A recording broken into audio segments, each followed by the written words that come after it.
Start. परमेश्वर का पवित्र नाम का धन्यवाद हो। आज इस दिन के लिए परमेश्वर को मैं धन्यवाद देता हूँ। प्रभु की संदेश देने के लिए परमेश्वर आज हमें तैयार किया, इसलिए मैं प्रभु की धन्यवाद देता हूँ। आप सबों को प्रभु ने पूरी हफ्ता संभाला है, आगे भी प्रभु संभालेंगे। प्रिय भाई बहनों, आज के दिन हमारे बीच में ब्रदर इमानुएल को प्रभु लाए हैं। हम परमेश्वर के संदेश प्रार्थना के द्वारा सुनने के लिए आप सभी लोगों से अनुरोध करते हैं। கர்த்தருக்கு ஸ்தோத்திரம். இந்த நாளிலே ஆண்டவர் நம்மை கூட்டி சேர்த்திருக்கிறதற்காய் கர்த்தரை ஸ்தோத்திரிக்கிறேன். கடந்த வாரம் முழுவதும் கர்த்தர் நம்ம எல்லாவரையும் பாதுகாத்தார் அல்லவா?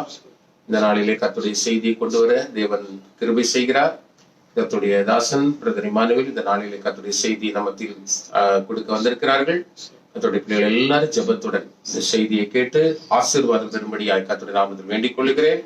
கர்த்தருடைய நாமம் மகிமைப்படுவதாக. Brother Emmanuel. ஹல்லேலூயா, ஹல்லேலூயா.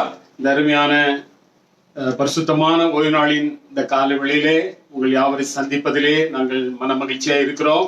आज के सुबह दिन इस परमेश्वर के दिन में आप सबों को मिलने में मैं बहुत खुश हूँ. நம்முடைய தேசத்திலே நடக்கிற எல்லா காரியங்களையும் யாவரும் அறிந்திருக்கிறோம். ஆனாலும் இந்த அருமையான நாட்களிலே நம்மை நம்முடைய குடும்பங்களை கர்த்தர் அற்புதமாய் காத்து வருகிறார். हमारे देश में जो भी चलता है हम सब लोग जानते हैं, तो भी हम हमारे लोगों को परमेश्वर संभाल के आ रहे हैं. ஆனாலும் கர்த்தரை இந்த நாளிலே நாம் ஆராதிக்கும்படியாக நம்ம ஒவ்வொருவருக்கும் ஜீவனை சுகத்தை பலத்தை தந்திருக்கிறதற்காக நாம் முதலாவது கர்த்தரை ஸ்தோத்திரிப்போம். परमेश्वर की आराधना महिमा करने के लिए प्रभु ने हमें सुख बल और शक्ति दिया है, इसलिए मैं पहले प्रथम प्रभु को धन्यवाद देता हूँ. இந்த அருமையான காலை வேளையிலே தேவனுடைய வார்த்தைகளை உங்களுக்காக கொண்டு வந்திருக்கிறோம். आज सुबह के वक्त में परमेश्वर की संदेश आपके लिए हम ला रहे हैं. முதலாவது யோவான் எழுதின சுவிசேஷம், पहले यूहन्ना लिखा हुआ सुसमाचार 10ஆம் அதிகாரம் 10वां अध्याय 22 23 வசனத்தையும் வாசிக்க கேட்போம். 23 और 24वां वचन को हम सुनेंगे, पढ़ता हुआ सुनेंगे. தேவனுடைய ஆலயத்தின் பிரதிஷ்டை வந்தது. परमेश्वर के आलय की उद्घाटन आया था. அது மாரி காலமாய் இருந்தது. वो एक समय था. தேவன் சாலமோனுடைய மண்டபத்திலே உலாவிக் கொண்டிருந்தார். परमेश्वर सुलेमान के तंबू में मंडरा रहे थे. கண்களை மூடி ஜெபிப்போம். आंखें बंद करेंगे और प्रार्थना करेंगे.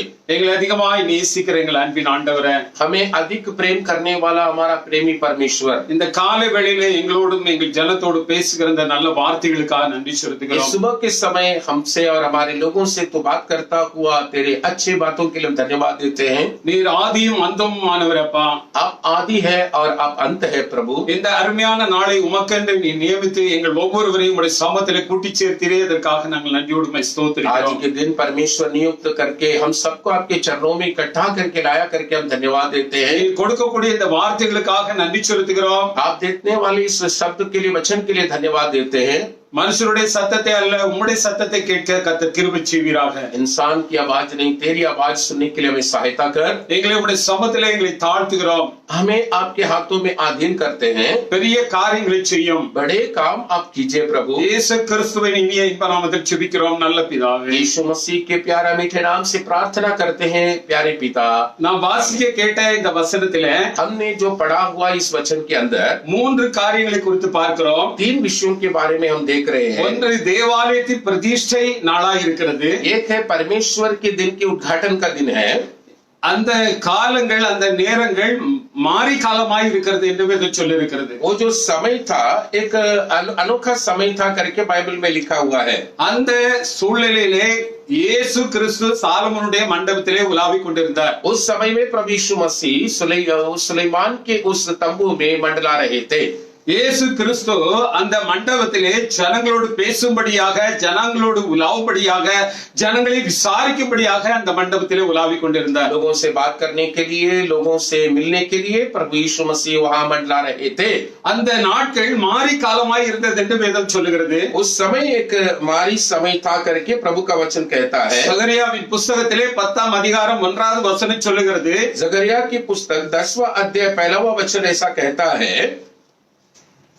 பின்மாரி காலத்துக்காக நீங்கள் கர்த்தரிடத்திலே வேண்டிக் கொள்ளுங்கள் என்று வேதம் சொல்லுகிறது. उससे तो पिछले दिनों के समय के लिए परमेश्वर से तुम विनती कर लो करके लिखा है. அது என்ன பின்மாரி?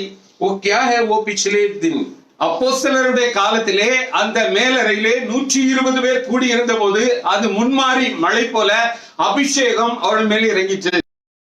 तो जब ऊपर की कोठरी में इकट्ठे होकर प्रार्थना करते थे तभी वो पहले समय के पहले बारिश के समय का एक वक्त था. இந்த நாட்கள் நாம் வாழ்கின்ற இந்த நாட்கள் பின்மாறி காலமாய் இருக்கிறது. अभी हम जी रहे वो जो समय है वो पिछले बारिश के दिनों के समय है. உதாரணமாக நாம் பார்த்தோமானால், उदाहरण के लिए देखेंगे तो ஒரு விவசாயி एक किसान தன்னுடைய வயலின் பிரயாசத்துக்காக முதலாவது அவன் வானத்தை ஏறிட்டு பார்க்கிறான். वो अपनी मेहनत के लिए स्वर्ग की ओर ताक कर देखता है. காரணம், அங்கிருந்து ஒரு மழை பெய்தால் மட்டுமே அவனால் விவசாயம் செய்ய முடியும். क्योंकि आकाश से बारिश जब गिरेगा तो ही वो कुछ कर पाएगा. அங்கே வானம் கருத்து ஒரு மழை பெய்யும் போது அவன் உழுது விதைக்கிறான். वह जब बादल काला हो जाता है और बारिश गिरता है तब वो वहां अपना खेती के काम शुरू करता है. அதுபோல நம்முடைய வாழ்க்கையிலும் ஒரு முன்மாறி பெய்தது பிரியமானவர்களே. ऐसा ही प्रिय भाई बहनों, हमारे भी जीवन में पहली बारिश हो चुकी है प्यारो. இன்றைக்கு வேதம் சொல்லுகிறது பின்மாரிக்காக நீங்கள் வேண்டிக் கொள்ளுங்கள். अभी बाइबल कहता है पिछली बारिश के लिए तुम अभी विनती कर लो. காரணம், விளைச்சல் வரும்போது அங்கே ஒரு பின்மாறி மழை தேவைப்படுகிறது. क्योंकि उपज उगकर आने के समय पर एक पिछला बारिश की आना जरूरी है. இன்னைக்கு நம்முடைய ஜனங்கள் மேல ஒரு பின்மாறி ஒரு ஆசீர்வாதம் ஒரு அபிஷேகம் இறங்க வேண்டும் என்று கர்த்தர் விரும்புகிறார். इस हमारे परमेश्वर के लोगों के ऊपर पिछले बारिश के अभिषेक उतरने के लिए परमेश्वर चाहता है.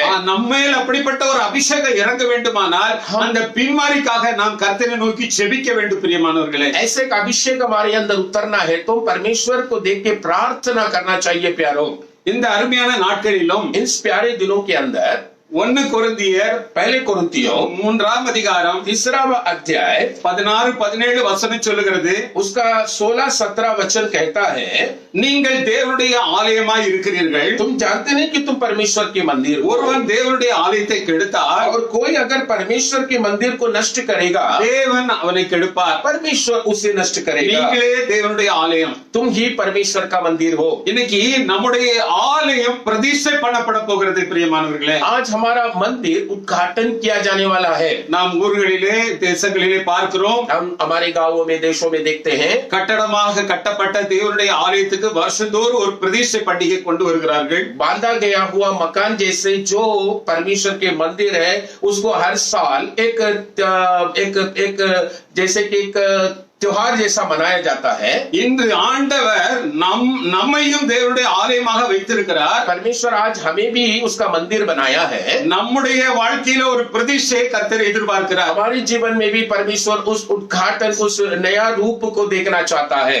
அதே அதிகாரத்திலே 1 கொரிந்தியர் 3ஆம் அதிகாரம் 12-13 வாசிக்கும் போது वही अध्याय में पहले कोरिन्थियों 3 का 12-13 पढ़ते समय இந்த தேவனுடைய ஆலயத்தை ஒவ்வொருவரும் கட்டி எழுப்ப வேண்டியது அவசியமா இருக்கிறது. इस परमेश्वर के मंदिर को हर एक व्यक्ति बांध कर खड़ा करना जरूरी है. ஒருவன் பொன் வெள்ளி மரம் கல் விலையேறப்பட்ட கற்களை கொண்டு கட்டுகிறான். कोई व्यक्ति ऐसा है कि उसको सोना चांदी और पत्थरों से वो बांधता है. நீங்கள் எதை கொண்டு கட்டினாலும் अब जिससे भी बांधो அது ஒரு நாளிலே அக்கினியிலே பரிசுத்திக்கப்படும் என்று வேதம் एक எச்சரிக்கிறது. दिन उसको अंगार में डालकर परखा जाएगा करके बाइबल कहता है.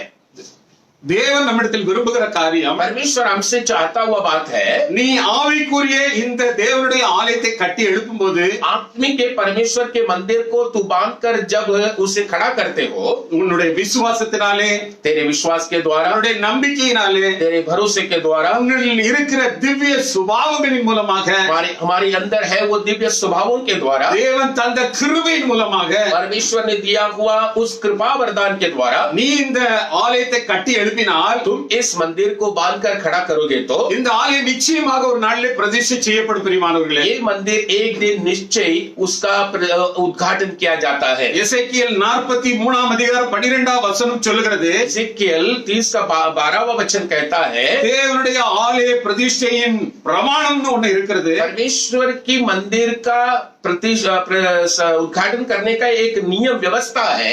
அந்த பிரதிஷ்டை நாளிலே அந்த ஆலயம் பரிசுத்தமாக்கப்படுகிறது. उस समर्पण के दिन या तो उद्घाटन के दिन वो पवित्र किया जाता है। அந்த ஆலயத்தை சுற்றிலும் பரிசுத்தம் காணப்படும். वो मंदिर के चारों बाजू पवित्रता रहता है। இதுதான் நம்முடைய வாழ்க்கையிலே பிரதிஷ்டையின் அனுபவம் பிரியமானவர்களே. यही हमारा जीवन के अंदर उद्घाटन या समर्पण का अनुभव। நீ தேவனுக்கென்று கட்டக்கூடிய உன்னுடைய சரீரமாகிய இந்த ஆலயத்தை तुम परमेश्वर के लिए खड़ा करने वाला तुम्हारा शरीर बना हुआ मंदिर को ஆண்டவர் அதை என்ன செய்கிறார்? அபிஷேகிக்கிறார். परमेश्वर उससे अभिषेक करता है। நம்முடைய தேசங்களிலே பார்க்கிறோம், हमारे देश में देखते हैं நல்ல மழை பெய்யும் போது அந்த தண்ணீரை சேமித்து வைக்க வேண்டும். अच्छे पानी को जब बारिश बरसता है तो उस पानी को हम जमा करके रखता है। அப்பொழுதுதான் அந்த வருஷம் முழுவதும் தண்ணீர் பஞ்சம் இல்லாதபடி தண்ணீர் தேவைகள் பூர்த்தியாகும். तभी वो साल भर वो पानी का कोई कमी न रहते हुए जरूरतों को पूरा किया जाता है। அதே போல இந்த நாட்களிலே தேவனுடைய ஆசீர்வாதமான மழை, அபிஷேக மழை இந்த நாட்களிலே யார் யாரெல்லாம் கேட்கிறார்களோ அவர் மேல ஊற்றப்படுகிறது. इसलिए परमेश्वर का आशीष बना हुआ उस बारिश को जो जो मांग रहे हैं परमेश्वर उन पर सब उंडेलते हैं। யோவேல் புத்தகத்திலே பார்க்கிறோம், योएल की पुस्तक में पढ़ते हैं இந்த நாட்கள் மாம்சமான யாவர் மேல் என் ஆவியை ஊற்றுவேன் என்று ஆண்டவர் வாக்கு கொடுக்கிறார். शरीर पर मैं मेरी आत्मा को उंडेलूंगा करके प्रभु ने कहा है। நீங்கள் கேட்கிறதுதான் தாமத பிரியமானவர்கள், கேட்டால் உடனே அந்த ஆசீர்வாதமான அபிஷேக மழை உங்கள் மேல் ஊற்றப்படும். आप सुन पूछना ही बाकी, मांगना ही बाकी है। अगर मांगोगे तो परमेश्वर उसे उंडेलेंगे। பிரதிஷ்டை என்று சொன்னாலே அது அபிஷேகம் பிரியமானவர்களே. ये समर्पण या तो ये उद्घाटन ऐसे बोलेंगे तो वो एक अभिषेक है। இன்னைக்கு நம்முடைய வீடு, நம்முடைய கார் எது எடுத்தாலும் அதை நாம் என்ன செய்கிறோம்? பிரதிஷ்டை செய்கிறோம். हम घर लो, कार लो, गाड़ियां लो, उसको पहले समर्पण करते हैं या तो उसकी हम उद्घाटन करते हैं। அதே போல மோசே கட்டின அந்த ஆசரிப்பு கூடாரத்துக்கு ஒரு பிரதிஷ்டை உண்டானது. ऐसा ही मूसा ने बनाया हुआ तंबू को भी वहां एक उद्घाटन हुआ था। சாலமோன் கட்டின அந்த ஆலயத்துக்கும் ஒரு பிரதிஷ்டை உண்டானது. सुलेमान बनाया हुआ आलय का भी प्रतिष्ठा हुआ था। நீங்கள் வேதத்திலே வாசித்திருப்பீர்கள், पवित्र वचन में आप पढ़े होंगे। அந்த ஆலயம் கட்டி முடிக்கப்பட்டு அது பிரதிஷ்டை செய்யும் பொழுது அங்க தேவ மகிமை இறங்கி வந்தது. जब वो मंदिर बांधा जाने के बाद उसकी उद्घाटन हुई तो प्रभु की बड़ी महिमा उधर उतर कर आई। செலுத்தின பலியின் மேல் அக்கினி இறங்கிச்சு. उसने जो बलि चढ़ाया उसमें प्रभु की अग्नि उतरी। அதுபோல நம்முடைய வாழ்க்கையிலும் நாம் பரிசுத்தமாய் இருக்கோமானால் நம்முடைய வாழ்க்கையிலும் இந்த அபிஷேக மழை பெய்யும். हमारे जीवन में भी इस तरह पवित्रता से रहेंगे तो अग्नि हमारे ऊपर उंडेला जाएगा। இதற்கு நீங்களும் நானும் எதிர்பார்த்திருக்க வேண்டும். इसके लिए आप और हम बड़ी चाहत के साथ रहना चाहिए। ஏதோ ஒரு நாளிலே நாம் பெற்றுக்கொண்ட அபிஷேகத்தோடு கூட நாம் இருப்பதிலே प्रयोजन मिले प्रियमानवர்களே कभी तो एक बार पाया हुआ अभिषेक के साथ में बैठा रहने से कोई उपयोग नहीं प्रिय भाई बहनों। இன்றைய நாளிலே அபிஷேகத்திலே நாம் பரிபூர்ணப்பட வேண்டும் என்று கர்த்தர் விரும்புகிறார். आज के दिन अभिषेक में परिपूर्णता को हम प्राप्त करना है करके परमेश्वर चाहते हैं। இப்பொழுதும் நம்முடைய வாழ்க்கையிலே अभी भी हमारे जीवन में இயேசு கிறிஸ்து உலாவின அந்த சாலமோன் மண்டபத்தையும் अनेक मंडपங்களை குறித்து பார்க்க போகிறோம். यीशु मसीह मंडलाया हुआ सुलेमान की मंडप और अनेक मंडपों के बारे में हम देखने वाले हैं। முதலாவது வாசிக்க கேளுங்கள். पहले हम पढ़ता हुआ देखेंगे யோவான் புத்தகத்திலே யோவான் की सुसमाचार 10 அதிகாரத்திலே उसका 10वां अध्याय 23வது வசனத்தை பார்ப்போம். 23वां वचन को 10वां अध्याय 23वां वचन को देखते हैं। சாலமோனுடைய அந்த மண்டபத்திலே இயேசு உலாவினார் என்று பார்க்கிறோம். उस वचन में देखते हैं कि सुलेमान के मंदिर में परमेश्वर उस आसन में टहल रहा था। அந்த சாலமோனுக்கு அர்த்தம் என்ன சொன்னால் सुलेमान बोलेगा तो சமாதானம். समाधान। ஆண்டவர் யாருடைய கூடாரங்களிலே சமாதானம் இருக்கிறதோ அங்கே அவர் உலாவுகிறார். जिसके घर में शांति है परमेश्वर उस तंबू में मंडराता है। இன்னைக்கு உங்களுடைய கூடாரத்திலே தேவன் உலாவுகிறாரா? आपके घर में परमेश्वर मंडलाते हैं क्या? வேற யார் உலாவுகிறார்? और कौन उधर मंडराता है? உங்கள் வீட்டிலே சமாதானம் இருக்குமானால் தேவன் உங்கள் கூடாரங்களிலே உலாவுவார். आपके जीवन में शांति होगा तो परमेश्वर आपके मंडपों में मंडराएगा। உங்கள் வீட்டிலே சமாதானத்தை கெடுக்கக்கூடிய எந்த ஒரு காரியம் இருக்குமானால் அதை நீங்கள் எடுத்து தூர எறிய வேண்டும் प्रियमानवர்களே. आपके घर में अगर शांति को बिगाड़ने वाला कोई भी ऐसे वस्तु हो तो उसको आप निकाल दो प्रिय भाई बहन। அவர் சமாதானம் இல்லாத இடத்திலே அவர் வருவதில்லை. समाधान न रहने वाली जगह पर वो नहीं आता है। அந்த சீஷர்கள் 120 கூடி இருந்த இடத்திலே அவர் வந்து உங்களுக்கு சமாதானம் என்று சொன்னார். दो शिष्य एक कमरे में इकट्ठे हो तो यीशु मसीह उधर उतर के आकर कहा तुम्हें शांति मिले। எங்க அபிஷேகம் உண்டோ அங்கே சமாதானம் உண்டு जहाँ प्रियमानवர்களே. अभिषेक है उधर शांति है। है। ஆகையினால்தான் நீங்கள் பிரதிஷ்டை செய்யப்பட வேண்டும் என்று கர்த்தர் விரும்புகிறார். इसलिए प्रभु चाहते हैं कि तुम इस बात पे उद्घाटन करो या तो समर्पण करो। ஏசாயா புஸ்தகத்திலே एशिया की पुस्तक में 32ஆம் அதிகாரம் उसका 32वां अध्याय 18வது வசனத்திலே பார்க்கும்போது उसका 18वां वचन में हम देखेंगे तो என் ஜனங்கள் मेरे लोग சமாதான தாபரங்களிலும் शांति के तंबुओं में நிலையான வாசஸ்தலங்களிலும் और स्थिर तंबुओं में அமைதியான தங்கும் இடத்திலும் और குடியிருப்பார்கள். विश्राम के स्थानों में सुख से रहेंगे। அப்போ தேவனுடைய ஜனங்கள் प्रभु के लोग சமாதான தாபரங்களில் தங்குவார்கள். शांति के स्थानों में रहेंगे।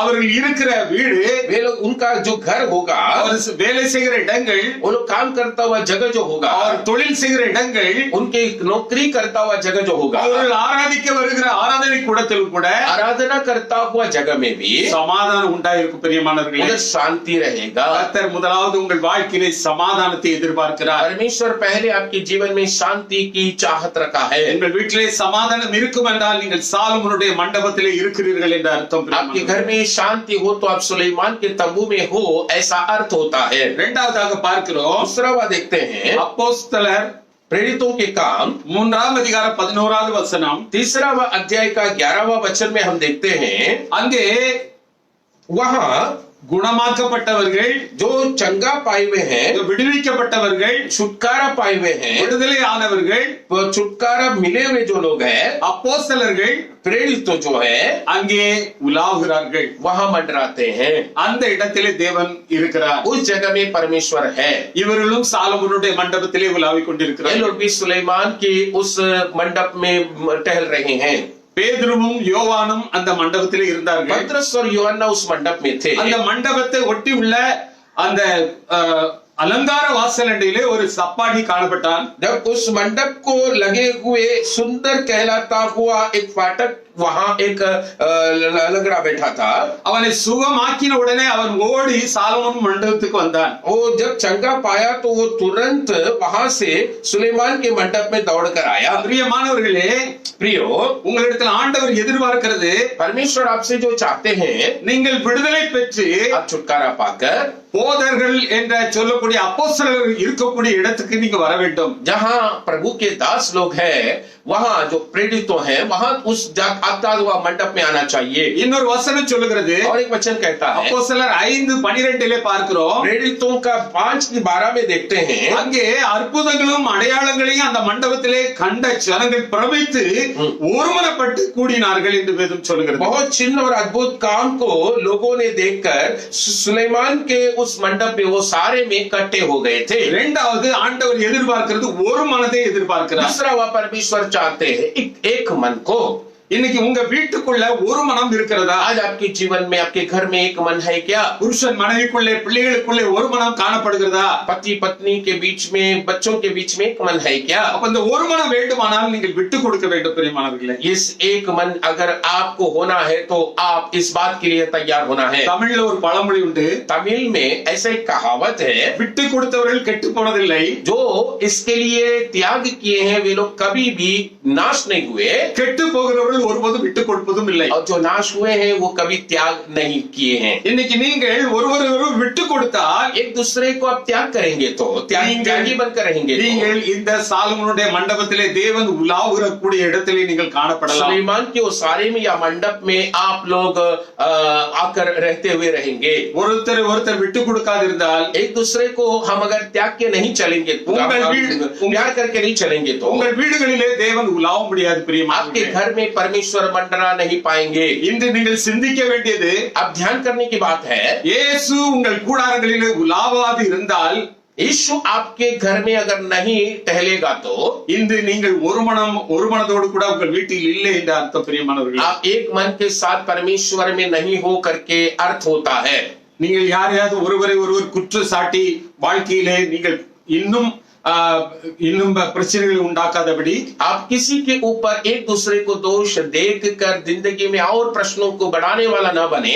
அன்று ஏதேன் தோட்டத்திலே இயேசு வரும்போது ஆதாமினிடத்தில் கேட்டால் ஏவாளை குற்றம் சொல்லி, ஏவாள் பிசாசை குற்றப்படுத்துற, இப்படியாக நாம் ஒருவர் குற்றப்படுத்தி வாழ்வதை விட நாம் நம்மை விட்டு கொடுத்து நம்முடைய வாழ்க்கையிலே நம்முடைய குடும்பத்திலே நம்ம சபையிலே ஒரு மனதை கொண்டு வருவோம் பிரியமானவர்களே. प्रियो, जैसा कि आदम हवा के ऊपर, हवा ने उस सत के ऊपर ऐसे एक दूसरे पर वो लोग दोष देते जाने के जीवन की ऐसे न करते हुए हम एक दूसरे की बातों को सहन करते हुए एक दूसरे को छोड़कर हम एक मन के साथ घर में, परिवार में और कलीसिया में हम बने रहेंगे. அந்த ஒரு மனம் வரும்போது அங்கே ஒரு விடுதலையும் ஒரு குணமாக்குதலும் அங்க உண்டாகிறது. एक मन जिधर होती है उधर छुटकारा और चंगाई की काम होता है. சுவிசேஷ புத்தகத்திலே பார்க்கிறோம், எங்கே 2 பேர் 3 பேர் ஒருமனப்படுவீர்களோ நான் அங்கே இருக்கிறேன் என்று ஆண்டவர் வாக்கு கொடுக்கிறார். के वचन में हम पढ़ते हैं जहाँ 2 या 3 व्यक्ति एक मन होकर इकट्ठे होते हैं तो मैं वहां हूं करके प्रभु ने वचन में कहा. இப்ப நம்முடைய வாழ்க்கையிலே முதலாவது ஒரு மனம் வேணும் பிரியமானவர்களே. तो हमारा जीवन में प्रथम पहल एक मन होना जरूरी है. மூன்றாவதாக நாம் பார்க்கிறோம், तीसरा बात देखेंगे 2 ராஜாக்கள் दूसरी राजाओं की पुस्तक 16ஆம் அதிகாரம் 18ஆம் வசனம். उसका 16वां अध्याय का 18वां वचन में हम देखते हैं. இங்கே ஒரு மண்டபத்தை குறித்து வேதம் சொல்லுகிறது. यहाँ भी एक मंडप के बारे में बाइबल बताता है. இங்க ஓய்வு நாள் மண்டபம் ஒன்று இருந்தது. इधर विश्राम के दिन के लिए करके एक मंडप था. இன்னொன்று ராஜா பிரவேசிக்கிற ஒரு மண்டபம் இருந்தது. और दूसरा है राजा प्रवेश करने के लिए एक मंडप था. இந்த 2 மண்டபத்தையும் அந்த நாட்களிலே அரசாட்சி செய்த ஆமோஸ் என்கிற ராஜா உடைத்து போட்டார். ये दोनों मंडपों को आमोस करके एक राजा ने नष्ट कर दिया था. இன்னைக்கு ஆண்டவர் உங்களை பார்த்து ஒரு கேள்வி கேட்கிறார். परमेश्वर आज आपसे एक सवाल करते हैं. ஓய்வு நாளை நீ பரிசுத்தமாய் ஆசரிக்கிறாயா? पवित्र दिन, परमेश्वर के दिन को पवित्रता से तुम उसे मनाते हो क्या?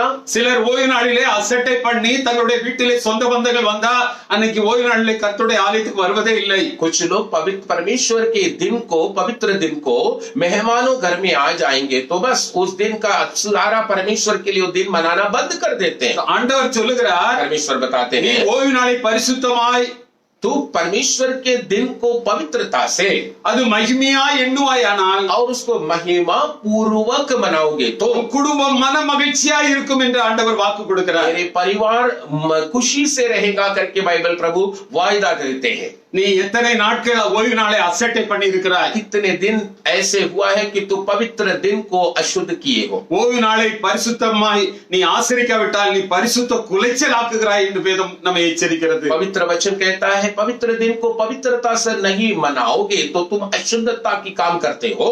எந்த வேலைகள் இருந்தாலும் பிரியமானவர்களே, जितने भी हमारे लिए काम होने दो, ஓய்வு நாளிலே கர்த்தருடைய நாள், அதை நீ பரிசுத்தமாய் எண்ண வேண்டும் என்று வேதம் நமக்கு எச்சரிக்கிறது. पवित्र दिन है, परमेश्वर का दिन है, पवित्रता से उसे तो मनाना करके प्रभु का वचन में लिखा हुआ நீ है. அந்த மண்டபத்தை இடித்து போட்டு இருந்தாயானால் तो वो अगर मंडप को तोड़ दिया हो तो இன்று அதை மீண்டும் கட்டி எழுப்ப வேண்டியது உனக்கு அவசியமாய் இருக்கிறது. उसे तो बांधना है और जरूरी है करके प्रभु वचन में कहता है. இல்லாவிட்டால் உன்னுடைய வீட்டிலே தேவன் உலாவ முடியாது. नहीं तो तुम्हारे घर में परमेश्वर टहल नहीं पाएंगे, मंडरा नहीं पाएंगे. அங்கே ஒரு காரியத்தை பார்க்கிறோம். उधर एक बात हम देखते हैं. ராஜா உட்பிரவேசிக்கிற ஒரு மண்டபம் இருந்தது. राजा प्रवेश करने वाला एक मंडप था.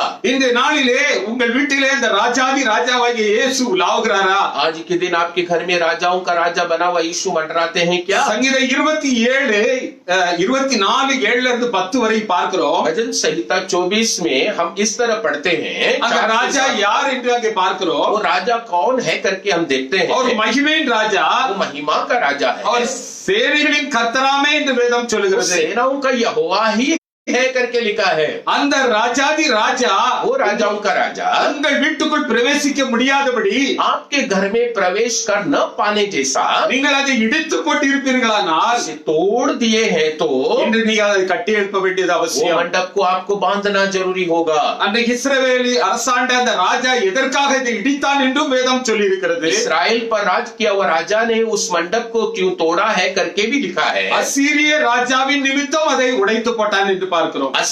अशूर के राजा के निमित्त कारण उसने उस मंडप को तोड़ दिया அந்த है. அசிரியா என்பதற்கு அர்த்தம் சமவெளி என்று வேதம் சொல்லுகிறது. ये अशूर करके बोलने के समय सम रास्ता ऐसा लिखा गया है. அன்னைக்கு சமவெளியை கண்டுதான் அந்த சோதோமுக்கு போற வழியிலே அந்த லோத்து தன்னுடைய வாழ்க்கை அழித்து போட்டா பிரியமானவர்களே. उस मार्ग के बारे में बाइबल कहता है कि उस लोत को उस रास्ते में जाते समय मारा गया है. இஸ்ரேல் ஜனங்கள் கானானுக்குள் பிரவேசிக்கும் போது அங்கே ஒரு மோவாபின் சமவெளியிலே தங்கி இருந்தார்கள். इसराइल लोग कनान देश में रहते समय मोआबो उस समरूप के रास्ते में रहते थे. அந்த சமவெளியில் தான் வேசித்தனம் பண்ணினார்கள் ஜனங்கள். उसी रास्ते में वे लोग वेश्या के काम किए थे करके लिखा है. இந்த அருமையான ஜனமே, आज है प्यारे भाई बहनों, உங்களுடைய வாழ்க்கையில் இப்படிப்பட்ட வேசித்தனங்கள் ராஜாவுடைய வருகையை தடை செய்கிறது பிரியமானவர்களே. आपके जीवन में इस तरह की अपवित्रता जो वेश्या गमन है, ये राजा की उस उपस्थिति को रोकता है, उसे रुकावट करता है. நம் ஆரம்ப நாட்களில் இந்த முன்மாறி மழை பெய்ய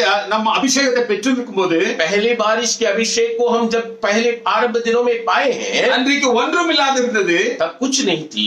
இன்னைக்கு நிறைய ஆசீர்வாதங்கள், இந்த உலக பிரகாரமான ஆசீர்வாதங்கள் நம்முடைய வாழ்க்கையிலே கிடைத்திருக்கிறது. आज संसारी रूप सारी आशीष हमें मिल चुका है.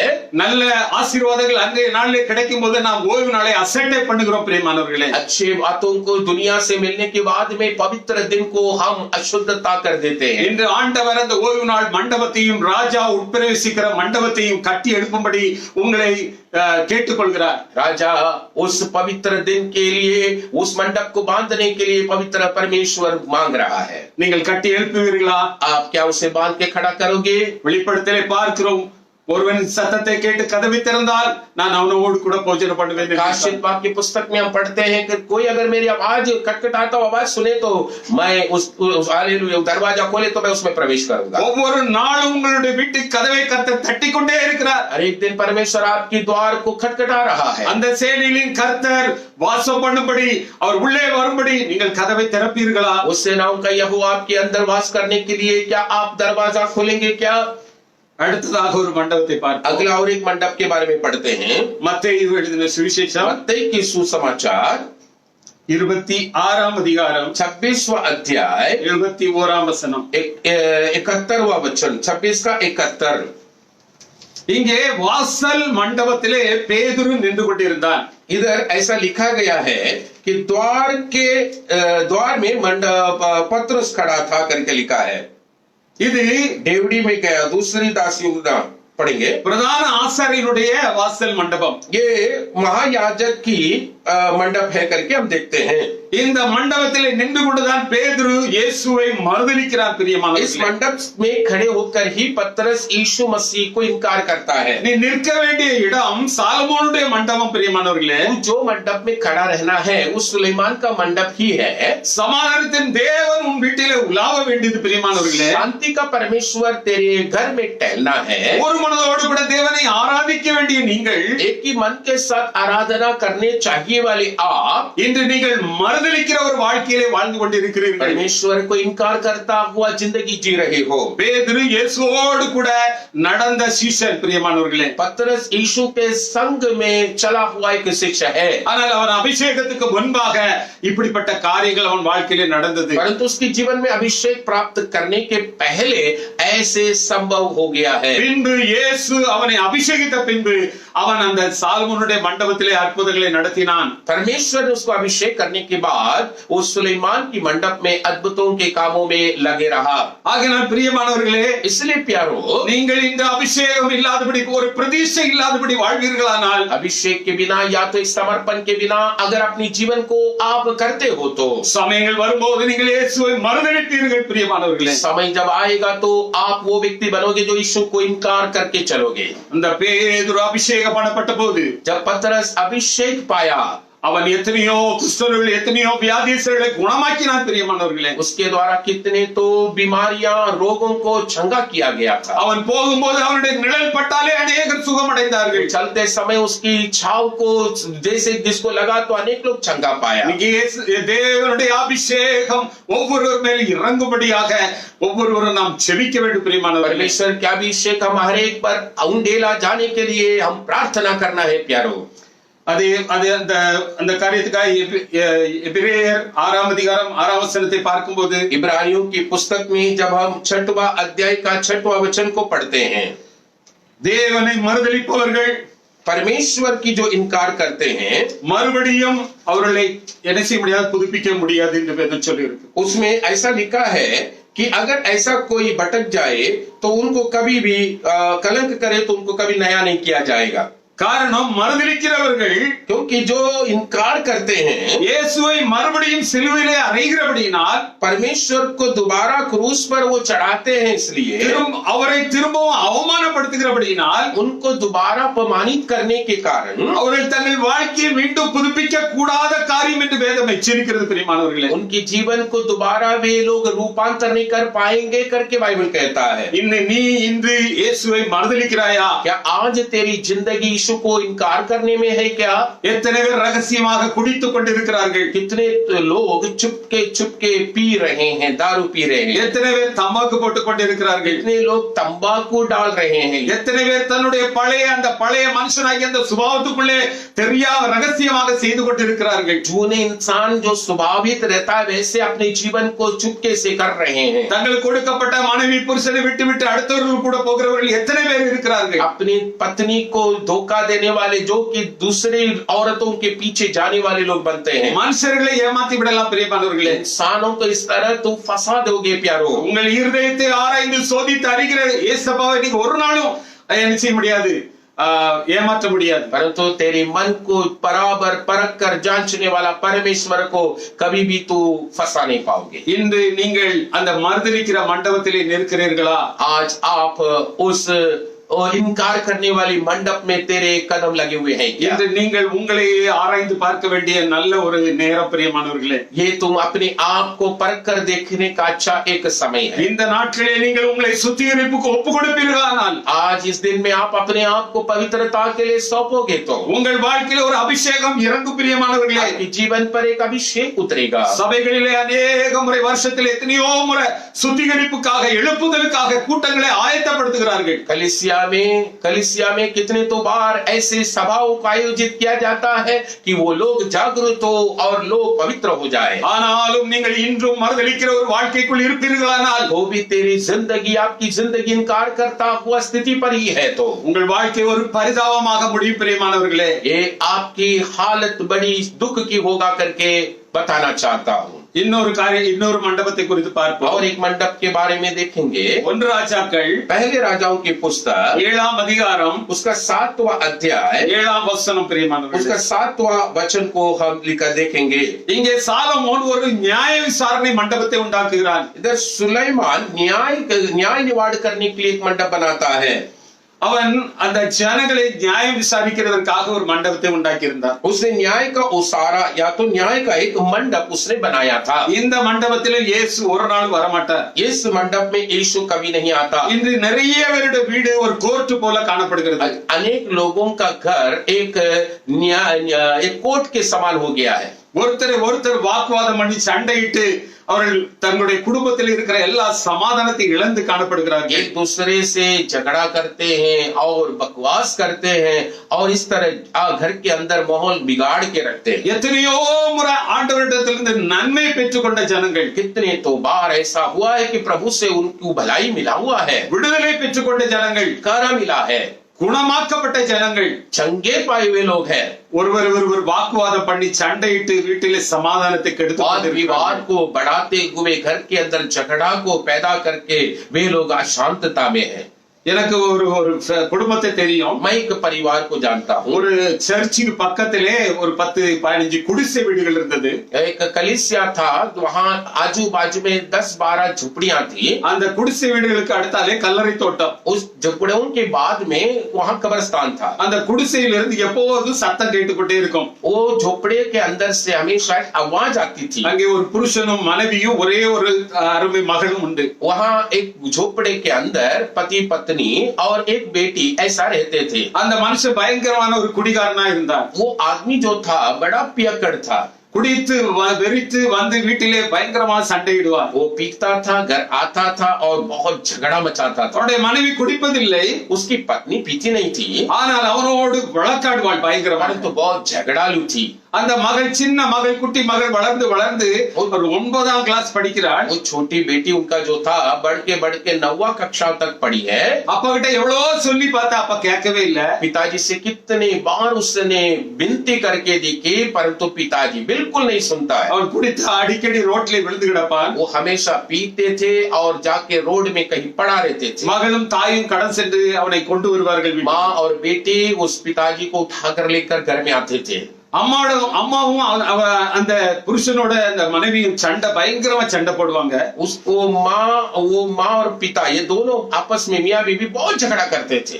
ரோட்ல போறவங்க எல்லாம் நின்னு பாப்பாங்க. रोड में जाने वाले सब ये देखते थे. அந்த மகள் எவ்வளவு அழுது சொல்லி பார்த்தா தகப்பனிடத்துல. वो बेटी कितने बार बोलकर देखा पिताजी के पास परंतु नहीं सुना. தாயிடம் வந்தாள். माँ के पास आई. தாயிட்ட சொன்னா நீனாவது சும்மா இருமா, நீ அந்த அப்பா விட்டு அவர் குடிச்சா குடிச்சிட்டு போட்டு நீ அவர்கிட்ட பேசாதுன்னு சொல்லி பார்த்தா. पिताजी के बातों को ध्यान मत देना, वो पीट के जा रहे थे जाने दो, तुम मत ध्यान दो करके बोला. தாயும் கேட்கல.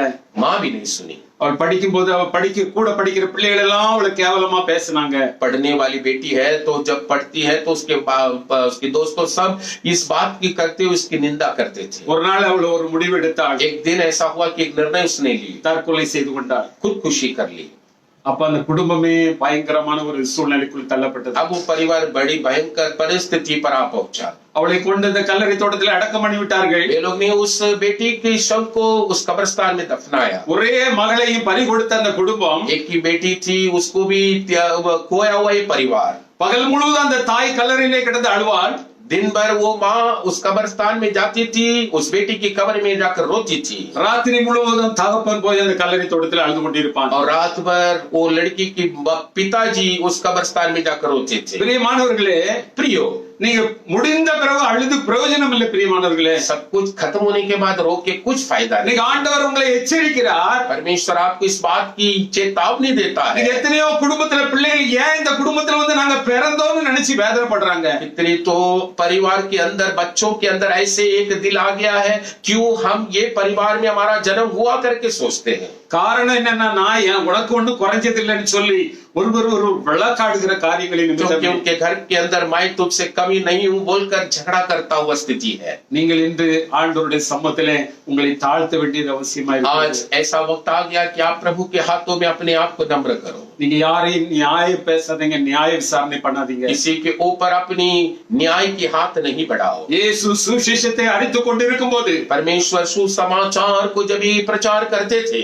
ஒருவன் இயேசுவிடம் வந்து एक व्यक्ति आया यीशु के पास. எனக்கும் என்னுடைய சகோதரனுக்கும் இருக்கிற அந்த சொத்து பிரச்சனையை தீர்க்க வேண்டும் என்று சொன்னான். मेरे और मेरे भाई के बीच में तो जगह की झगड़ा है, उसको मिटाना है करके कहा. இயேசு சொன்னார், உங்களுக்கு என்னை நியாய விசாரணைக்காரனாக வைத்தது யார் என்று கேட்டார். अब यीशु ने कहा कि किसने तुम्हें मुझको न्यायाधीश बना के रखा है. நான் நியாயாதிபதியாக இந்த தேசத்துக்கு வரவில்லை. मैं न्यायाधीश बनकर नहीं ये दुनिया में आया. இந்த உலகத்துக்கு வந்ததே பாவிகளை ரட்சிக்கும்படியாக मैं इस வந்திருக்கிறேன். दुनिया में पापियों का उद्धार करने आया हूँ. இன்று அருமையான தேவ பிள்ளைகளே, आज प्यारे प्रभु के लोगों, இயேசு உங்களுடைய வீட்டிலே வந்து கதவை தட்டுகிறார். यीशु आपके घर में आते हैं और दरवाजा खटखटा रहे நீ हैं. இந்த சூழ்நிலையிலே காணப்படுவாயானால், इस स्थिति पर अगर रहेगा तो ஆண்டவரே என்னால் ஒன்றும் முடியாது என்று சொல்லி உன்னை தாழ்த்து. பிரியமானவர்களே, तो अपने आप को नम्र करके कह कि प्रभु मैं बेसहारा हूँ. கர்த்தர் இந்த காரியங்களில் உங்களுக்கு விடுதலை தருவார். परमेश्वर इन समस्याओं से आपको छुटकारा देंगे. இன்னொரு வசனத்தை பார்ப்போம். और एक वचन को देंगे. 1 ராஜாக்கள் पहले राजाओं का पुस्तक 7ஆம் அதிகாரம் 7वां अध्याय 8ஆம் वचन 8वां वचन है. उसने रहने का भवन जो उस ओसारे के भीतर के एक और आंगन में बना, वह भी उसी ढंग से बना. फिर उसी ओसारे के समान सुलेमान ने फिरौन की बेटी के लिए, जिसको उसने ब्याह लिया था, एक और भवन बनाया. அருமையான தேவ பிள்ளைகளே, अरे भाई बहनों, இங்கே சாலமோன் தனக்கு உண்டாக்கின அரண்மனை மண்டபத்தை போல இன்னொரு மண்டபத்தையும் உண்டாக்குகிறார். सुलेमान देखो क्या कर रहे हैं, अपने लिए बनाया हुआ एक भवन एक मंडप के जैसे और एक मंडप बना रहा है. அந்த மண்டபம் யாருக்காக கட்டினான் என்று वो சொன்னால், मंडप या तो ओसारे वो किसके लिए करके बनाया, பார்வோனுடைய குமாரத்திக்காக உண்டாக்கினான். फिरौन की बेटी के लिए बनाया. ஆண்டவருடைய வேதம் நம்மை எச்சரிக்கிற காரியங்கள் प्रभु के वचन हमें इस बात को बताती है। கேற்று ஒரு அடிமைத்தனத்தை குறிக்கிறது. मिस्र देश एक गुलामी बात को बताता है। அங்க நமக்கு ஒரு தொடர்பே இருக்கக்கூடாதுன்னு வேதம் நமக்கு எச்சரிக்கிறது. हमारा किसी प्रकार की संबंध उससे न होना है। இவன் தேவன் உலாவும்படி ஒரு மண்டபத்தையும் கட்டுகிறான். ये परमेश्वर मंडराने के लिए भी एक मंडप बनाता है। பார்வோனுடைய குமாரத்தி உலாவும்படியாகவும் ஒரு மண்டபத்தை உண்டாக்குகிறார். फिरौन की बेटी को मंडराने के लिए एक मंडप बनाता है। இன்னைக்கு நிறையவருடைய வாழ்க்கையில் இதுதான் காணப்படுகிறது. अनेक लोगों के जीवन में इस प्रकार ही है। பரிசுத்த ஜனங்களோடு பரிசுத்தமாய் நடப்பதும், पवित्र लोगों के संग में जब जाते हैं तो पवित्र जैसा चलते हैं, உலகத்துக்குள் கடந்து செல்லும்போது உலகத்தாரை போல வேஷமிட்டு திரிகிறதும், और दुनिया के लोगों के साथ चलते समय उनके समान चलना நம்மிடத்தில் காணப்படுகிறதா? ये हमारे पास ऐसे जीवन है क्या? பவுல் ரோமருக்கு எழுதின நிருபத்திலே 12ஆம் அதிகாரம் 2ஆம் வசனத்திலே சொல்லுகிறார், रोमियो की पुस्तक 12वां अध्याय के वचन पर ऐसे कहता है, நீங்கள் இந்த பிரபஞ்சத்துக்கு ஒத்த வேஷம் தரிக்க கூடாது என்று எச்சரிக்கிறார். इस संसार के तुम सदृश मत बनो करके वो कहते हैं। இன்னைக்கு நிறைய பேர் அப்படிப்பட்ட காரியங்களை செய்து வருகிறார்கள். अनेक लोग जो है इस प्रकार चल के आ रहे हैं। இது எதை குறிக்கிறது பிரியமானவர்களே? ये किस बात को प्रकट करता है? நன்றி இல்லாத ஜனங்கள், यो बिल्कुल परमेश्वर के लिए धन्यवाद न रहने वाले लोग, கடின இருதயம் உள்ள ஜனங்கள், कठिन मन वाले लोग। எத்தனையோ ஆண்டவர் சில எச்சரிப்புகளையும் சில காரியங்களையும் உங்கள் குடும்பத்தில் அனுப்பியும் கூட कितने बार परमेश्वर चेतावनी भी दिया और कई कामों को भी किया तो भी திரும்பவும் நீங்கள் என்ன செய்கிறீர்கள்? உங்கள் இருதயத்தை கடினப்படுத்துகிறீர்கள். दोबारा आप करते क्या हो? आपके मन को कठोर करा देते हो அவர் பெரிய காரியத்தை செய்துட்டார் और बोलते हो कि प्रभु क्या बड़ा काम किया है। பார்வோனுடைய தேசத்திலே எகிப்து தேசத்திலே பார்வோனுக்கு अनेक வாதைகளை அனுப்பி எச்சரித்தார். फिरौन के देश में परमेश्वर अनेक उस मिस्र देश में अनेक पीड़ाओं को भेजा, ஆனாலும் அவன் தன் இருதயத்தை கடினப்படுத்திக் கொண்டே இருந்தான். तो भी वो अपना मन को कठोर करता गया। கடைசியில் அவனுடைய முடிவு என்ன? आखिर उसकी अंत क्या हुआ? அவனுடைய வாழ்க்கையிலே முடிவு சமுத்திரத்திலே அழிந்து போனான். பிரியமானவர்களே, समुद्र में मिट गया हुआ अवस्था उसकी बन गई। சமுத்திரம் என்கிற இந்த உலகத்திலே நீங்கள் அழிந்து போவதற்காக அல்ல, உங்களை ரட்சிக்கும்படியாக அவர் உங்கள் மத்தியிலே கடந்து வந்திருக்கிறார். समुद्र कहा हुआ दुनिया में मिट जाने के लिए नहीं, परंतु उद्धार पाने के लिए प्रभु ये दुनिया में चले आए। ஒன்று உலகத்துக்காக வாழுங்கள், இல்லது கிறிஸ்துவுக்காக வாழுங்கள். मसीह के लिए जियो या दुनिया के लिए जियो। மோசே பார்க்கிறோம், मूसा को देखते हैं, அவனுடைய குமாரத்தியின் மகன் என்று சொல்வதற்கு அவன் வெட்கப்பட்டான். பிரியமானவர்களே, फिरौन का बेटा करके अपने आप को कोई कहलाने उसको नफरत लगा। ஆனால் சாலமோனோ அந்த பார்வோனுடைய குமாரத்திக்கு ஒரு பெரிய மண்டபத்தையே கட்டினார். परंतु उस फिरौन की बेटी को सुलेमान ने एक अच्छा मंडप बना दिया। நீங்கள் என்ன இன்று செய்து கொண்டிருக்கிறீர்கள்? आज आप करते क्या हो? மோசே போல இந்த உலகத்தை வெறுக்கிறீர்களா? मूसा के समान आपके अंदर उस दुनिया को नफरत करने का मन है क्या? இல்லாவிட்டால் சாலமோனை போல நீங்கள் இந்த உலகத்தை நேசிக்கிறீர்களா? या तो सुलेमान के जैसा इस संसार को तुम प्रेम कर रहे हो? கடைசி நாட்களில் சாலமோனை கர்த்தர் வெறுத்தார் என்று பார்க்கிறோம். आखिर दिनों में सुलेमान पर परमेश्वर नफरत किया करके हम देखते हैं। அவன் பிறப்பு குறித்து உங்களுக்கு தெரியும். उसकी जन्म आपको मालूम है। அவன் முதல் பிறந்தவனும் அல்ல. वो पहला बार जन्म लिया हुआ नहीं है। அவனுக்கு முன்னால் எத்தனையோ சகோதரர்கள் இருந்தார்கள். इसके पहले कितने तो भाइयों थे। அவர்களுக்கெல்லாம் கிடைக்காத இந்த ராஜ்ய பாரத்தை கர்த்தர் அவனை சிநேகித்தபடியால் கொடுத்தார். उस किसी को न मिला हुआ उस राज्य की पदवी को प्रभु ने इसको प्रेम करने के कारण दिया। கர்த்தர் உங்களை சிநேகித்தபடியால் இந்நாள் வரை நீங்க ஜீவனோடு இருக்கிறீர்கள். प्रभु आपको प्रेम करते हैं करके आज के दिन तक आप जीवित हो। இப்படிப்பட்ட நல்ல ஆண்டவருக்கு நீங்கள் செய்யக்கூடிய பிரதிபலன் இந்த நன்றி இல்லாத வாழ்க்கைதானா பிரியமானவர்களே? ऐसे परमेश्वर के लिए आप देता हुआ आपके तरफ से देता हुआ तोहफा यही है क्या जो कि हम कैसा भी जिए? இன்னைக்கு ஆண்டவர் உங்களை திரும்பவும் அழைக்கிறார். आज परमेश्वर आपको दोबारा बुला रहे हैं। நீங்கள் திரும்ப வேண்டும் என்று நாங்களும் விரும்புகிறோம். आप लौट कर आना है करके हम चाहते हैं। உங்களுடைய வாழ்க்கையில இப்படிப்பட்ட நன்றி இல்லாத காரியங்கள் இருக்குமானால் இன்றைக்கு எடுத்து போட்டு ஆண்டவருடைய சமூகத்தில் தங்களை தாழ்த்துங்கள். अगर आपके जीवन में इस प्रकार परमेश्वर को धन्यवाद पूर्वक न जीता हुआ जिंदगी हो तो उस बात को निकाल दो। இன்னொரு மண்டபத்தை குறித்து பார்க்கிறோம். और एक मंडप के बारे में देखेंगे। யோவான் எழுதின சுவிசேஷம் யோहान की सुसमाचार 5ஆம் அதிகாரம் 5वां अध्याय 2ஆம் வசனம் उसका दूसरा वचन है। இங்கே பெதஸ்தா குளத்தண்டையிலே 5 மண்டபங்கள் காணப்படுகிறது. यहाँ बेथेस्दा के तालाब के पास 5 मंडप दिखाई दे रहा है. இந்த மண்டபத்துக்கு கர்த்தர் கடந்து வருகிறார். इस मंडप की ओर परमेश्वर यीशु चले आ रहे हैं. இடையிலே பார்த்தோம், ஓய்வு நாள் மண்டபத்தையும் ராஜா உலாவுகிற மண்டபத்தையும் இடித்து போட்டார்கள். हम बीच में देखें कि विश्राम दिन के मंडप और राजा के मंडप को लोगों ने तोड़ दिए. நியாய விசாரணை மண்டபத்துக்கு தேவன் வருவதில்லை.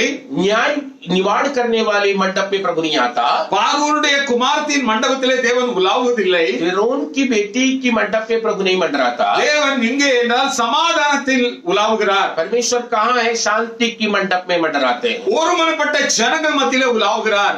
एक मन से रहने वाले लोगों के बीच में मंडराते हैं. அந்த ஒருமனப்பட்ட ஜனங்கள் விடுவிக்கப்பட்டவர்களும் குணமாக்கப்பட்டவர்களுமாய் இருக்கிறார்கள். அங்கே அப்போஸ்தலர்களும் போதகர்களும் ஊழியர்களும் காணப்படக்கூடிய மண்டபம். பிரியமானவர்களே, उस एक मन के मंडप में जहाँ परमेश्वर के दास और उन प्रेरितों रहता हुआ जगह है, वहाँ मंडराते हैं. இங்கே ஒரு மண்டபம், இது பெதஸ்தா, எபிரேய பாஷையிலே பெதஸ்தா என்று சொல்லக்கூடிய ஒரு குளத்தண்டையில் இருக்கிற மண்டபம். यहाँ एक मंडप है बेथेस्दा, जो इब्रानी भाषा में कहा गया है.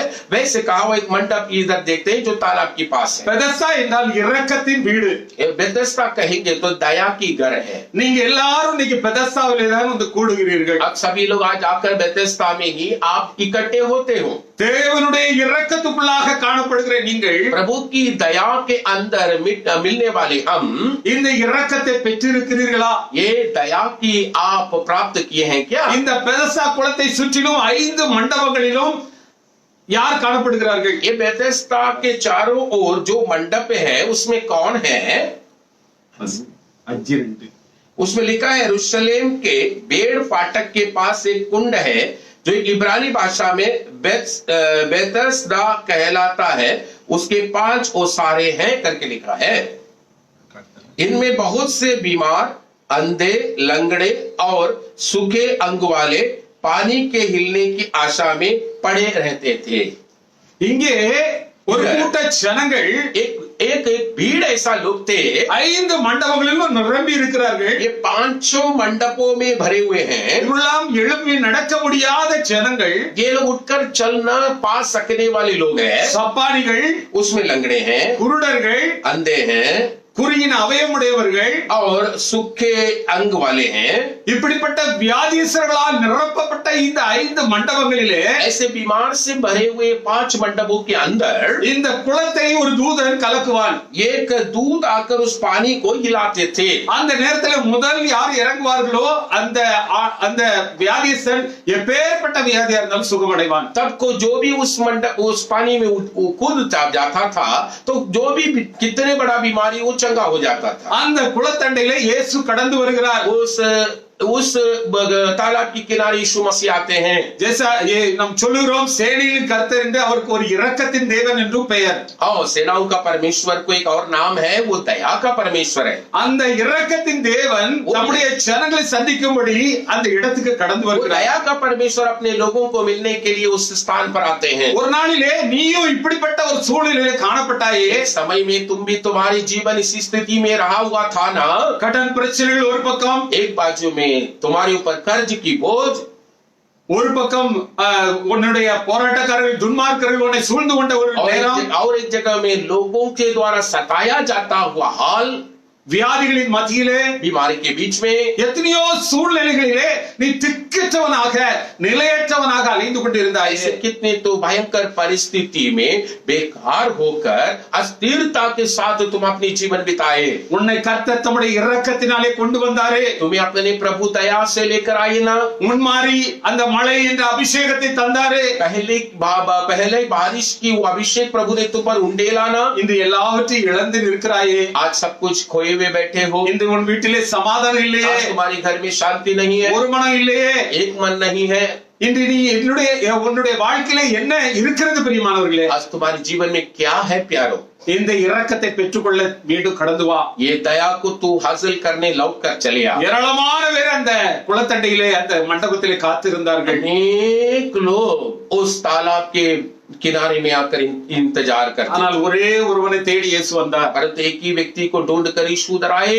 அந்த ஒருவன் அந்த இரக்கத்தை பெற்றுக்கொண்டான். उस व्यक्ति ने वो दया को हासिल किया। இன்று அந்த இரக்கத்தை பெற்றுக்கொள்ள அந்த ஒருவனாக நீ காணப்பட மாட்டாயா? आज वो दया को प्राप्त करने वाला एक व्यक्ति तुम बनोगे क्या? ஆண்டவரே என் வீட்டிலே இந்த இரக்கத்தை வெளிப்படுத்த மாட்டீரா? प्रभु जी मेरे घर में वो दया तुम नहीं प्रकट करोगे क्या? மீண்டும் ஒரு விஷயம் இந்த அபிஷேகத்தை என்னில் ஊற்றுவீராக என்று और சொல்லி एक बार मुझ पर वो अभिषेक उंडेल करके कहकर இந்த அபிஷேகத்துக்காக அந்த பிரதிஷ்டைக்காக நீ உன்னை ஒப்பு கொடுப்பாயா? उस अभिषेक के लिए उस समर्पण के लिए तुम सौंपोगे क्या? கர்த்தர் இன்று உன் வாசல் அண்டையில வந்து நிற்கிறார். परमेश्वर आज वो दरवाजा के पास आकर खड़े। அவர் பெரியவர், वो बड़ा है, அவர் பரிசுத்தர், वो परिपवित्र है, அவர் பெரிய காரியங்களை செய்கிறவர், वो बड़े कामों को करने वाला है। அவர் சொன்னதை செய்யும் அளவு உன்னை கைவிடுகிற தேவன் அல்ல பிரியமானவர்களே. जो कहा वो पूरा करने तक तुम्हें नहीं छोड़ेगा। இன்று இந்த பெதஸ்தா குளத்தண்டைக்கு வா.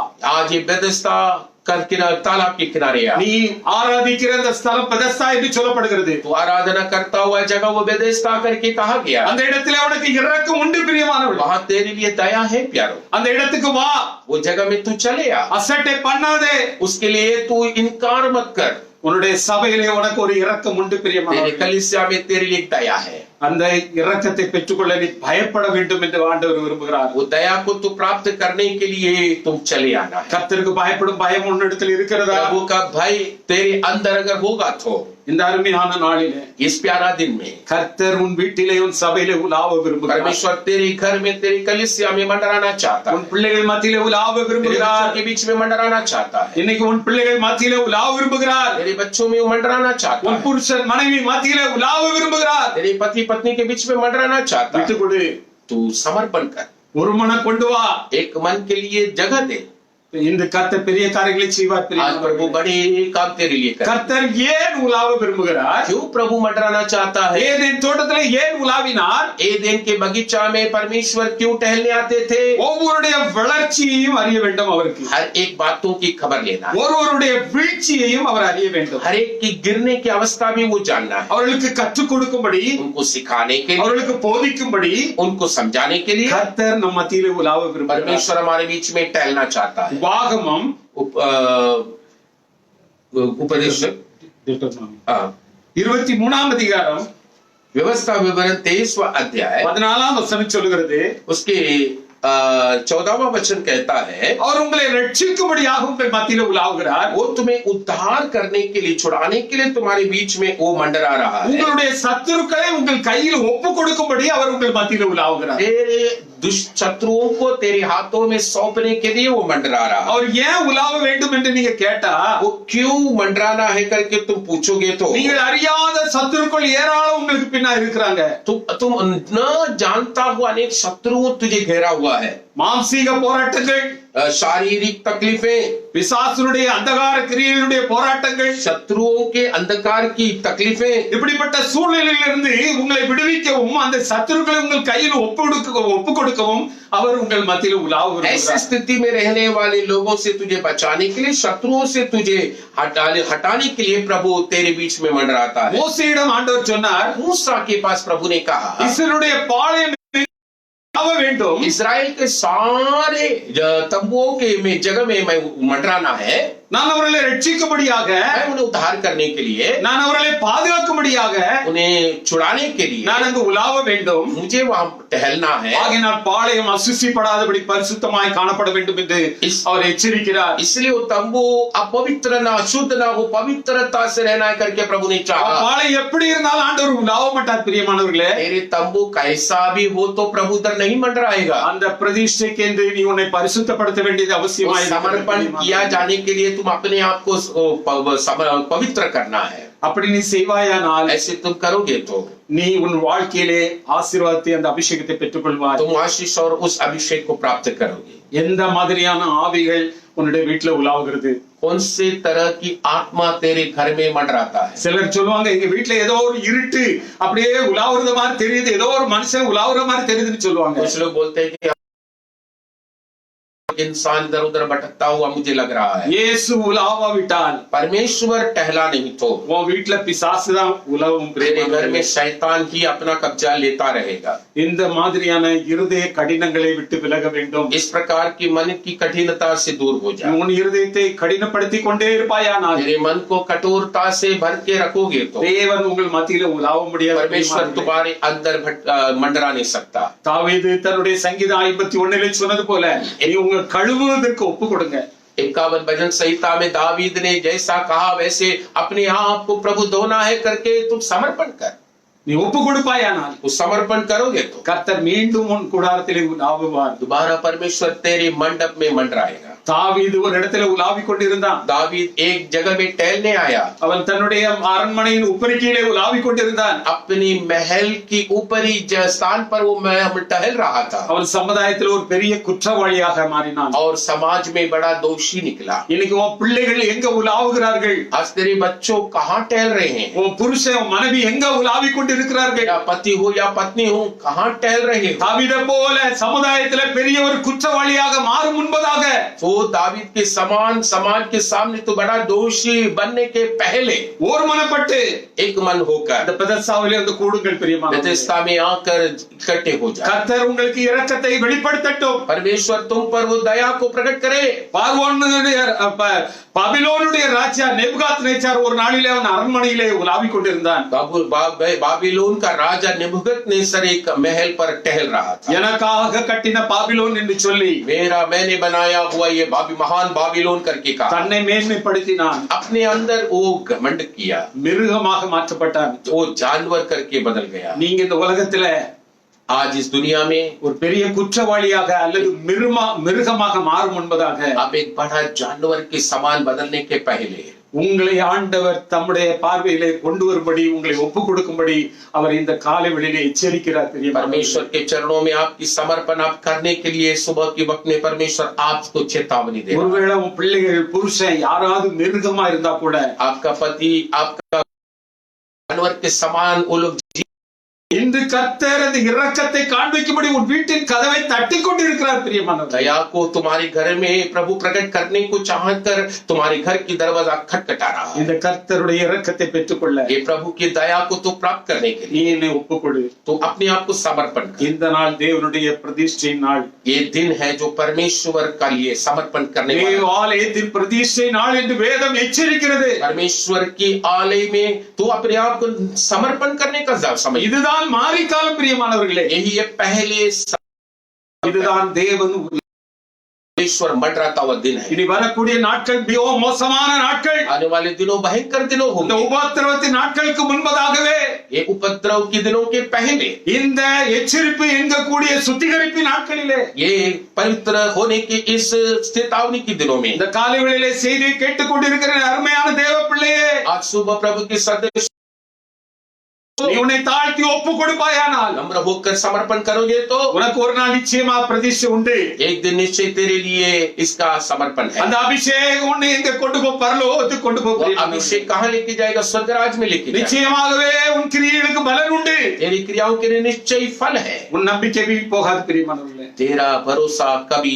व्यर्थ नहीं உன் जाएगा। புருஷனை உன் மனைவியை பிள்ளைகளை ரட்சித்துக்கொள். तेरे बच्चों को तेरे पति को तू उद्धार में लेकर आ। அதற்கு தேவை அபிஷேகம். उसके लिए जरूरत है अभिषेक। உனக்குள்ள இருக்கிற அபிஷேகத்தை அனல் மூட்டி எழுப்பு. तेरे अंदर के अभिषेक को तू जागृति कर। இழந்து போயிருப்பாயானால் ஆண்டவரிடம் மீண்டும் கேள். अगर वो खो गए हो तो वापस प्रभु से मांग। இந்த காலை வேளை ஆராதனையிலே உன்னை அபிஷேகிப்பார். इस सुबह की आराधना में प्रभु तुझे आशीष करे। அவர் உன்னை உன் குடும்பத்தின் சொந்த பிள்ளைகளாக அவர் தத்தெடுத்திருக்கிறார். तेरे बच्चों को तेरे परिवार को उसने अपने बेटे समान बनाया। தம்முடைய இரத்தத்தால் நம்மை மீட்டுக் கொண்ட அந்த பெரிய ஆசீர்வாதத்தை நினைத்து அவரை ஸ்தோத்தரிப்போம். उस महान तार को अपने लहू के द्वारा उसने जो हमें दिया है उसके लिए हम प्रभु को स्तुति करेंगे। இந்த அருமையான வேளையிலே கர்த்தர் தந்த நல்ல வசனத்துக்காக கர்த்தரை इस ஸ்தோத்தரிப்போம்.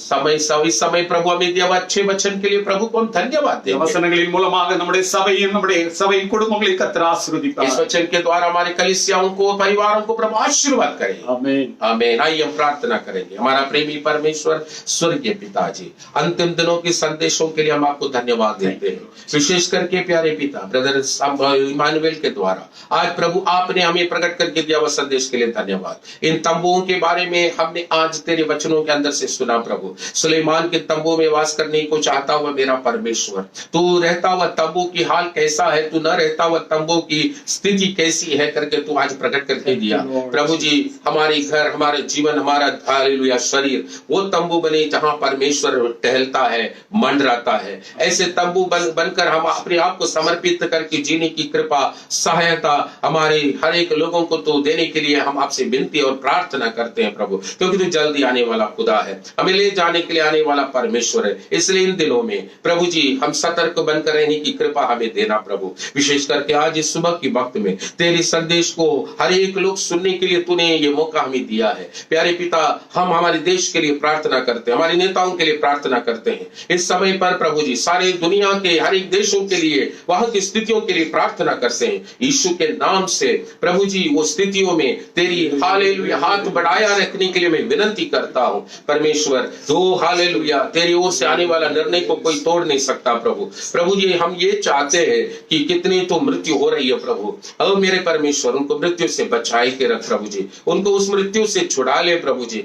हमारा देश की स्थिति को एक अंदर एक बड़ा बदलाव हटाने के लिए सहायता कर। हमारे नेताओं को इस वक्त में क्या करना है इसके सुझाव प्रभु तू देने के लिए विनती करते हैं। शांति और समाधान सभी जगह बनी रहने दे प्रभु। प्यारे पिता, इस वक्त में आज के इस दिन में कोई अगर बीमार है, कोई अगर तकलीफ में है, ये नाइलाज स्थिति में है, आज मैं प्रार्थना करते समय में यीशु के नाम से उनके घरों में वो चंगाई प्रवेश करने दे, उनके बिस्तर में वो चंगाई प्रवेश करने दे, ताकि वे चंगा प्राप्त करे और प्रभु खड़े हो जाए प्रभु। प्यारे पिता, इस वक्त में प्रभु जी जो जो घरों में अब तक प्रभु खाना की बंदोबस्त नहीं हुआ रहेगा, ऐसे घर आमीन प्रभु जी उधर आमीन ऐसे लोगों को खड़ा कर कि वे लोग उस घर तक पहुंचे और उनको मदद कर सके प्रभु जी। हमारे कई भाइयों हैं वो प्रभु जी घर घर में जाकर लोगों को खाना बांटते हैं, उनको भी संभाल के रखना प्रभु जी, डॉक्टरों को संभाल के रखना प्रभु जी, नर्सों को संभाल के रखना प्रभु जी। आप उनको सुरक्षित रखने की प्रार्थना विनती आपसे करते हैं प्रभु। प्यारे पिता, इस वक्त में इस दिन में इस हफ्ते में जिन लोगों का जन्मदिन होगा उन सबों के लिए प्रार्थना करते हैं प्रभु, उनको भी आशीर्वाद करने के लिए हम प्रार्थना करते हैं। आशीष कर, अपने नाम की महिमा कर, हमारी गुनाह गलतियों को क्षमा कर, आपके आगमन के लिए हमें तैयार कर। सारी महिमा आदर मन आपको देते हैं, यीशु मसीह के पवित्र बेटा नाम से मांगते हैं, सुनो ग्रहण कर। आमीन आमीन। आप सबों को यीशु के नाम से धन्यवाद। प्रभु ये संदेश के द्वारा आपको आशीष करे। आमीन आमीन।